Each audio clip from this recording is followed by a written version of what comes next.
Hi, how's it going? First of all, what do you think about this panda t-shirt? I got it from my sister. Anyways, we just came back from Mexico and I realized whenever we go on a trip, there are some certain steps you should go through when you prepare your trip. So stuff you shouldn't forget. So I decided to make a checklist, quick and dirty, what you need to think about before going on a trip. No matter if it's like your big trip you're going to do, or even if it's just a smaller holiday for 2 weeks somewhere. So let's start. What do you need to think about? First, you have to choose where you want to go, of course. And of course, sometimes if you do a big trip, you don't really know which countries you're going to visit, but just to have a rough idea where you want to go, to do some research is quite a good idea. You should check 2 things. How's the political situation? Of course, if you start your research about the countries you want to travel, most of the times you find out some terrible news which scares you away. And once you're over there, nothing happens, which is great. But of course, some countries are a little bit more complicated. For example, Venezuela or some African countries.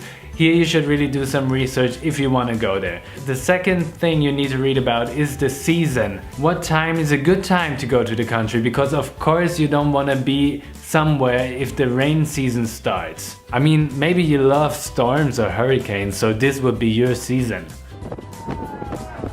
Okay, so Google what is the best time to visit a country. I also found this YouTube channel Responsible Travel and they talk about travel seasons to some countries. Once you decided where you want to go, and I'm not saying that you need to decide everything before you go on your trip. I made this video about how to travel on a budget. Click here, and my advice is obviously that you should be flexible and change destinations if you find a better or maybe cheaper place to go. But anyway, somehow you should know around about where you want to go because you need to do some research about the visa regulation. Do you need to apply for a visa beforehand, so before you leave your country, or is it possible to apply anywhere around the world? For example, for Australia or the United States of America, of course you need to take care of your visa before you travel to that country. Or maybe it's easy to get visa on arrival in the countries you travel to, but then you should also do some research if you need to pay for the visa on arrival, which currencies they're going to accept.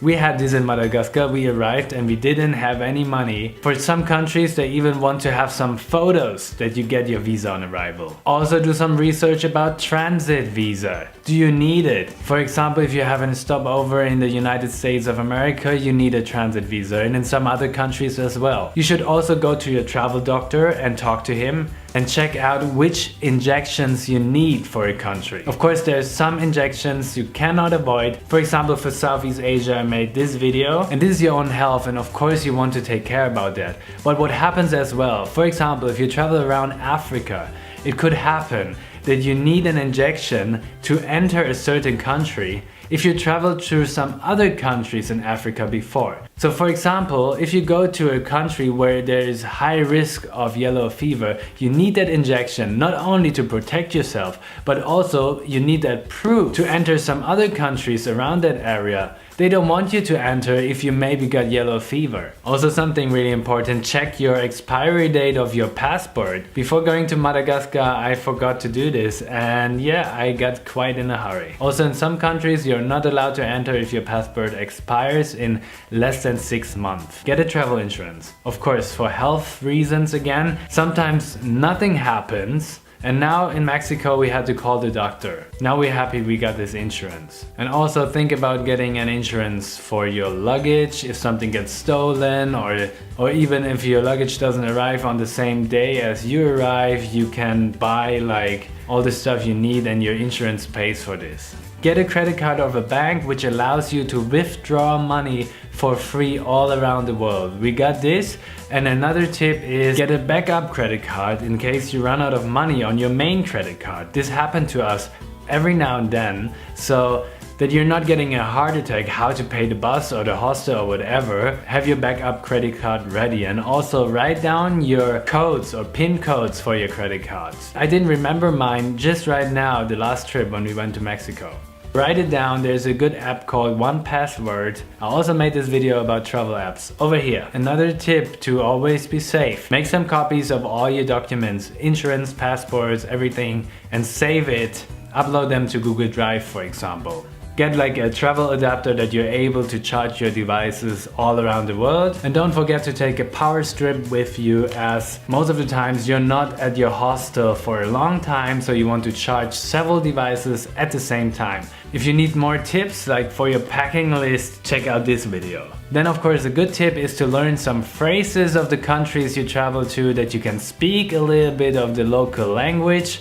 I mean, most of the times English is totally fine, but if you can say something in the local language, the locals will love you. And then our very last tip, if you want to do some research about the country beforehand, there are several ways to do it. We almost never read guidebooks anymore. We use like websites, or we Google some blogs, which is always a really good help. Go on YouTube and search for videos like you did right now. Facebook groups are amazing. Seriously, it's a huge source of information you find in those groups. You can ask all these travelers. And if you just want to get an impression how a place looks like, Instagram is also really good. We do this. We are looking for hashtags, like hashtags of the places we go to, and even of the hostels. Sometimes we check them out and see how the place looks like, if we want to go there or not.